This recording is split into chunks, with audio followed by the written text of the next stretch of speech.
దేవుని పరిశుద్ధ నామమునకు మహిమ ఘనత ప్రభావాలు చెల్లునుగాక. పరిశుద్ధాత్మ దేవుని ప్రేరణలో 21 దినాల ఉపవాస ప్రార్థనా క్రమంలో 2వ రోజులోనికి ప్రభు ప్రవేశపెట్టినందులకు దేవునికి ఎంతగానో కృతజ్ఞతాస్తుతులు చెల్లిస్తూ ఉన్నాం. 2వ రోజు ప్రార్థనాత్మలోనికి మనం పురికొల్పబడటానికి ప్రభు మనకు అనుగ్రహించిన ఆలోచనను మనము కొద్ది నిమిషాలు ధ్యానం చేద్దాం. కీర్తన గ్రంథము 51వ సంకీర్తనలో అది ఏ సందర్భంలో రాయబడిందో మనకు ఆ కీర్తన మొదటిలో ఉన్న ఉపోద్ఘాతంలో మనకు అర్థమవుతుంది. దావీదు బత్షెబ యొద్దకు వెళ్ళినప్పుడు, పాపం చేసినప్పుడు, దేవుడు నాతాను ప్రవక్త ద్వారా హెచ్చరిక చేసినప్పుడు దావీదు పశ్చాత్తాపడినటువంటి సందర్భాన్ని ఏ విధంగా ప్రార్థించారో, ఏ విధంగా తన అపరాధాన్ని, తన అవిధేయతను ఒప్పుకున్నారో ఆ సంగతిని మనం 51వ కీర్తనలో చూస్తాం.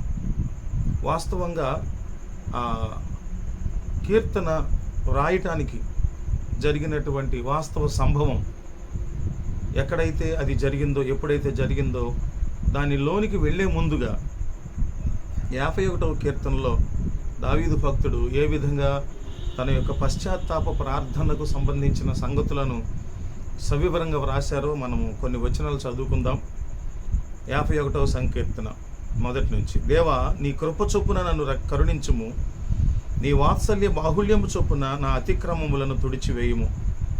నా దోషము పోవునట్లు నన్ను బాగుగా కడుగుము, నా పాపము పోవునట్లు నన్ను పవిత్రపరచుము. నా అతిక్రమములు నాకు తెలిసేయున్నవి, నా పాపం ఎల్లప్పుడూ నా ఎదుటనున్నది. ఇంకా మరికొన్ని విషయాలు చూచినట్లయితే 10వ వచనం. దేవా, నా యందు శుద్ధ హృదయము కలుగజేయుము, నా అంతరంగములో స్థిరమైన మనస్సును నూతనముగా పుట్టించుము. నీ సన్నిధిలో నుండి నన్ను త్రోసివేయకుము, నీ పరిశుద్ధాత్మను నా యొద్ద నుండి తీసివేయకుము. నీ రక్షణానందము నాకు మరల పుట్టించుము. 7వ వచనంలో కూడా చూస్తే, నేను పవిత్రుడు నగునట్లు హిస్సోపుతో నా పాపము పరిహరింపుము. హిమము కంటేను నేను తెల్లగా ఉండునట్లు నీవు నన్ను కడుగుము. ఈ పశ్చాత్తాపపు లోతు, ఆయన ఎంతగా పశ్చాత్తాపడుతున్నారో అనేటటువంటి విషయాలు ఆయన రాసిన ఈ కీర్తనలో మనకు అర్థమవుతూ ఉంటాయి. సమూయేలు 2వ గ్రంథము 11వ అధ్యాయము 12వ అధ్యాయాల్లో మనం చూసినప్పుడు 11వ అధ్యాయం అంతటిలో కూడా మనము వసంతకాలంలో రాజులు యుద్ధాలకు వెళ్ళవలసిన సమయంలో దావీదు భక్తుడైతే యుద్ధానికి వెళ్లకుండా సాయంత్రం అవుతున్న సమయంలో, పొద్దు గురుకుతున్నటువంటి సమయంలో దావీదు భక్తుడు యుద్ధానికి వెళ్లకుండా మేడ మీద నుండి చూడకూడనటువంటి దృశ్యాన్ని చూచి, బత్షెబ స్నానం చేస్తున్నప్పుడు చూసి తాను ఘోరమైనటువంటి పాపములో పడిపోయినట్లుగా మనం చూస్తాం. అయితే దేవుని సన్నిధిలో పరిశుద్ధుడుగా, దేవునికి ఇష్టడుగా, దేవుని హృదయానుసారుడుగా, దేవుని గుణగణములను అద్భుతమైన రీతిలో పాటల రూపంలో కంపోజ్ చేసి పాడి దేవుని మహిమపరిచే గొప్ప బహుముఖ ప్రజ్ఞాశాలిగా దేవుడు ఉంచినప్పుడు ఆ పరిశుద్ధతలో కొనసాగకుండా ఏ సమయాల్లో ఏ పని చేయాలో అనేటటువంటి బాధ్యతాయుతమైనటువంటి మనస్సును విడిచిపెట్టి ఆ యుద్ధానికి వెళ్ళవలసిన సమయంలో యుద్ధానికి వెళ్లకుండా మేడ మీద తిరుగుతూ ఆ పాపములో పడిపోయిన సందర్భాన్ని మనం చూస్తున్నాం. ఇక్కడ గమనించినప్పుడు తన యొక్క పవిత్రతను కోల్పోయినట్లుగా, తొందరపాటు తనముతో పాపంలో పడిపోయినట్లుగా మనం గమనించగలం. తొందరపాటు తను ఎప్పుడు కూడా దేవుని భక్తుల జీవితాలకు సరిపోయింది కాదు. స్థిరముగా దేవునిలో కొనసాగటం, ఎటువంటి ఆకర్షణలు కళ్ళకు కనపడిన, ఎటువంటి ఆకర్షణలు లాగిన స్థిరులుగా నిలబడి నిబ్బరంగా దేవునిలో ఉండటం అనేది దేవునికి ఇష్టమైనటువంటి క్రియ. ఆ తరువాత ఊరియాను గమనించినప్పుడు, అనగా బత్షెబ భర్త అయినటువంటి ఊరియాను గమనించినప్పుడు 11వ వచనంలో మందసమును ఇశ్రాయేలు వారును యోధా వారును గుడారములలో నివసించుచుండగను నా అధిపత్యకు యోవాబును నా ఏలిన వాడినగు నీ సేవకుడును బయట దండులో నుండగను భోజనపానములు చేయుటకును నా భార్య యొద్ద పరుండుటకును నేను ఇంటికి పోవుదునా, నీ తోడు నీ ప్రాణము తోడు నేను అలాగు చేయువాడను కానని దావీదుతో అనెను. ఎంతటి నీతి కలిగినటువంటి వానిగా, బాధ్యతలను విస్మరించకుండా చక్కని సమర్పణతో ఉన్నటువంటి ఒక సైనికునిగా ఊరియా దావీదు రాజు ముందు తనను కనపరుచుకుంటున్నాడు. ఇంతటి బాధ్యతాయుతమైన పనిలో ఉండి నేను ఇంటికి వెళ్ళి భార్యతో పండుకొని సంతోషంగా ఉండటానికి ఇది సమయం కాదు కదా రాజా, నీ ప్రాణము తోడు నీ తోడు అని దావీదు మీద ఒట్టు పెట్టుకుంటున్నాడు. భటుడైనటువంటి స్థానంలో ఉన్నటువంటి భటుని స్థానంలో ఉన్నటువంటి ఊరియాకున్న నీతి లేకపోతే క్రమశిక్షణ సమర్పణ దావీదు భక్తుడు ఆ నిమిషంలో కోల్పోవటం మనం చూస్తున్నాం. అంత మాత్రమే కాదు, కుతంత్రపు బుద్ధితో ఊరియా అడ్డుగా ఉన్నాడని, తాను అక్రమంగా ఇష్టపడి పాపం చేసినటువంటి స్త్రీ భర్తగా ఉన్న అతను తొలగించాలనే ఉద్దేశంతో అతన్ని బాగా తాగబెట్టేసి బాగా మంచి ఆహారం తినిపించి త్రాగిన తర్వాత యుద్ధంలోనికి పంపించి ముందు వరుసలో నిలువబెట్టి అతడు చావుకు తాను కారణమయ్యాడు. దేవుడు ఎప్పుడూ కూడా గొప్ప ప్రేమ, కరుణ, జాలి, కటాక్షములతో తన బిడ్డలను పాలించేవానిగా, ప్రేమించేవానిగా, ఆదరించేవానిగా, ధైర్యపరిచేవారిగా ఆయన ఉంటారు. అయితే ఆ ప్రేమను మనము నిర్లక్ష్యం చేసి చులకన చేసి అవిధేయులుగా మారిపోయి చేయకూడనటువంటి ఘోర తప్పిదాలలోకి మనం వెళ్ళిపోయినప్పుడు చేసినప్పుడు దాని పర్యవసానాన్ని మనం అనుభవించవలసిందే. ఎంతటి ప్రేమ చూపిస్తారో దేవుడు క్రమశిక్షణ చేసే విషయంలోనే అంత కాఠిన్యతను కూడా ఆయన చూపించి క్రమశిక్షణలో ఉంచడానికి ఇష్టపడే దేవుడు. ఎప్పుడైనా సరే ఒక గొర్రెల కాపరి గొర్రెలను కాసే విషయంలో ఒక గొర్రె మాట వినకుండా దారి తప్పి వెళ్ళిపోతున్నప్పుడు ఒకసారి, 2 సార్లు, 3 సార్లు కూడా చూస్తాడు, 4 సార్లు చూస్తాడు, ఓర్పు వహిస్తాడు, సహనం వహిస్తాడు. కానీ ఒకానొక దశలో మాట వినట్లేదు అనుకున్నప్పుడు, దానికి ఏదైనా బుద్ధి చెప్పాలనుకున్నప్పుడు దాని కాలో ఏదో ఒకటి విరక్కొట్టేసి దానికి చక్కని వైద్యం చేస్తూ తన భుజాల మీద మోసుకుంటూ మందతో పాటు దాన్ని తిప్పుతూ అది తిరిగి మరలా కోలుకునే వరకు కూడా దాన్ని తన భుజాల మీదే మోసి తిరిగి మరలా మందలో కలుపుతారు. దీనివల్ల మనం నేర్చుకునేది ఏంటంటే దేవుడు ఎప్పుడూ కూడా మనలను క్రమపరిచేటటువంటి వానిగా ఉంటారు. అలాంటప్పుడు కొన్నిసార్లు మనల్ని శిక్షిస్తారు. దావీదు భక్తుడు చేసిన ఈ ఘోర తప్పిదం విషయంలో బత్షెబ గర్భం ధరించినప్పుడు ఆ మొదటి సంతానము చనిపోయినట్లుగా చూస్తాం. ఎంతో దుఃఖం సలిపినట్లుగా చూస్తాం. దేవుడు దావీదును అలాగే ఊరుకోకుండా దేవుడు దావీదును హెచ్చరిక చేయదలిచి నాతాను అనే ప్రవక్తను దావీదు దగ్గరకు పంపించినప్పుడు దావీదు దగ్గరకు వచ్చి నాతాను అంటున్న మాట, ఇదిగో ఒక ధనవంతుడు ఉన్నాడు, ఆ ధనవంతునికి ఎన్నో గొర్రెలు ఉన్నాయి. అదే సమయంలో ఒక చాలా పేదవాడైనటువంటి వ్యక్తి ఒక ఆడుగొర్రెను తీసుకొని వచ్చి ఆ ఆడుగొర్రెను ఎంతో అల్లారు ముద్దుగా పెంచుకొని వారి బిడ్డలతో పాటు వారు తినే ఆహారాన్ని కూడా వాళ్ళకి పెట్టి వారి మంచాల మీద పడుకోబెట్టుకుంటూ సొంత బిడ్డను చూసుకున్నట్లుగా ఎంతో అవ్యాజమైన ప్రేమతో పెంచుకుంటూ ఉన్నాడు. ఈ సందర్భంలో ఆ ధనికుడు దగ్గరకు వారి బంధువు వచ్చినప్పుడు ఆ బంధువుకు ఆతిథ్యం ఇచ్చే క్రమంలో ఆ ధనవంతుడు తనకున్న గొర్రెలను చంపకుండా ఈ పేదవాడు ఇష్టంగా కుమార్తెలాగా పెంచుకుంటున్నటువంటి గొర్రెను వధించి అక్రమంగా వచ్చిన అతిథికి ఆతిథ్యం ఇచ్చాడు అన్న వెంటనే దావీదు భక్తునికి కోపం వచ్చి, నిజంగా అతడు శిక్షార్హుడు, అతడు మరణపాత్రుడు, అతనికి తిరిగి 4 గొర్రెలను ఇవ్వాల్సిందే అన్న వెంటనే నాతాను భక్తుడు అన్నాడు, ఆ వ్యక్తివి నువ్వే. ఊరియా భార్య విషయంలో నువ్వు తప్పు చేసావని దేవుడు ఈ నాతాను ప్రవక్త ద్వారా చాలా సవివరంగా చక్కని ఉపమానం ద్వారా హెచ్చరిక చేసినప్పుడు దావీదు భక్తుడు దాన్ని కప్పుకొని ఉంచుకోలేదు.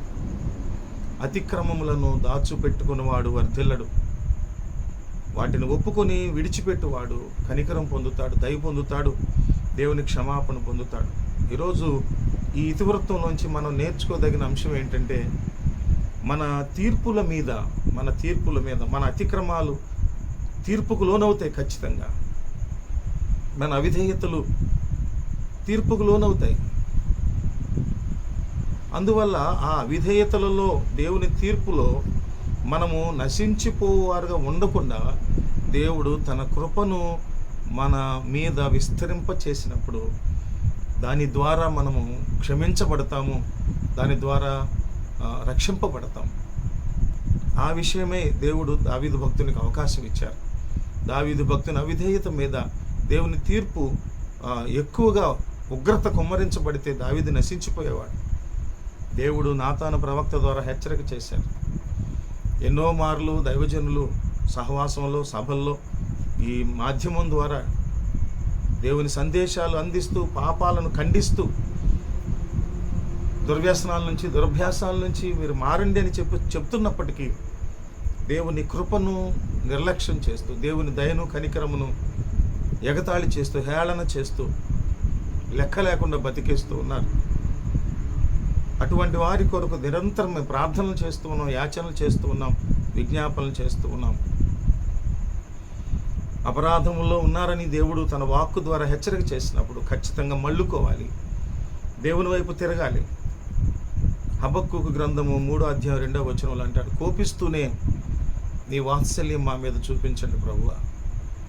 కోపిస్తూనే మీ వాత్సల్యం మా మీద చూపించండి అనే మాటలో, ఆ వచనంలో మనకు అర్థమయ్యేది ఏంటంటే, మా అవిధేయతలలో మీరు మా మీదకి పంపించే తీర్పుల విషయాల్లో మీ కృపను ఆవరింప చేయండి ప్రభువా. కోపించండి, పనిష్ చేయండి, కానీ మేము మా జీవాన్ని కోల్పోకుండా మరొక అవకాశం ఇచ్చినట్లయితే పశ్చాత్తాపడి మీ సన్నిధిలో కనికరింపబడి పాప క్షమాపణ పొందుతాం ప్రభువా అని హబక్కూకు భక్తుడు రాస్తున్నాడు.